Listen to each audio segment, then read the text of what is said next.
اذان ہو رہی ہوتی ہے اس وقت بھی وہ کھانا کھا رہے ہوتے ہیں، تو اس کے بارے میں اصل مسئلہ ہے کہ کیا جو چیز پکڑی ہوئی ہے، چائے ہے یا کھانا ہے، اگر اذان شروع ہو جاتی ہے اسی وقت چھوڑ دینا چاہیے یا اس کو مکمل کر لینا چاہیے؟ موجودہ دور کے اندر فقہاء نے اس کے متعلق بڑی تفصیلی جو بحث ہے وہ بیان فرمائی ہوئی ہے۔ اس کے باوجود لوگ اس کو پڑھ کے سن کے سمجھ کے اس کے مطابق عمل نہ کریں تو پھر ہر بندہ اپنے آپ کو عالم سمجھے بیٹھا ہوا ہے۔ حقیقت یہی ہے کہ آپ یہ بات ذہن میں رکھیں کہ عموماً جب اذان کا وقت شروع ہوتا ہے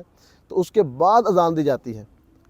اذان کا وقت شروع تب ہوتا ہے جب سحری کا وقت ختم ہو جاتا ہے۔ اب سحری کا وقت ختم ہونے کے بعد اذان کا وقت شروع ہو رہا ہے، اس کے اندر اذان دی جا رہی ہے، تو پھر لہذا ہر عقل مند کو سمجھنا چاہیے کہ سحری کا وقت جو تھا وہ تو ختم ہو چکا، اب اذان کا وقت شروع ہو چکا ہے اور اذان شروع کی جا رہی ہے سحری کے وقت ختم ہونے کے بعد۔ جب سحری کا وقت ختم ہو گیا تو اب کوئی بندہ بھی کھائے پیے گا نہیں۔ اگر ایسا کسی نے کیا تو پھر اس کا روزہ نہیں ہوگا۔ حیرانگی اس بات کی ہو رہی ہے، اللہ تعالیٰ معاف فرمائے کہ علماء کرام اس بات کو بیان فرماتے ہوئے ٹی وی کے اوپر آ کر، سوشل میڈیا کے اوپر آ کر یہ بیان کر رہے ہیں، ہماری سمجھ سے باہر ہے۔ حقیقت یہی ہے، فقہاء یہ فرماتے ہیں کہ جب سحری کا وقت ختم ہوتا ہے تو اس کے بعد عموماً جو ہے وہ اذان شروع کی جاتی ہے، اور پھر اس کے بعد اذان کبھی بھی ایسا نہیں ہوتا کہ اذان کا وقت جو ہے وہ ابھی شروع نہ ہوا ہو اور لوگ جو ہے وہ اذان پڑھنا شروع کر دیں۔ اور بلکہ فقہاء نے لکھا ہے کسی بندے نے اذان کا وقت شروع ہونے سے پہلے اذان دی، اس کی اذان ہوگی نہیں۔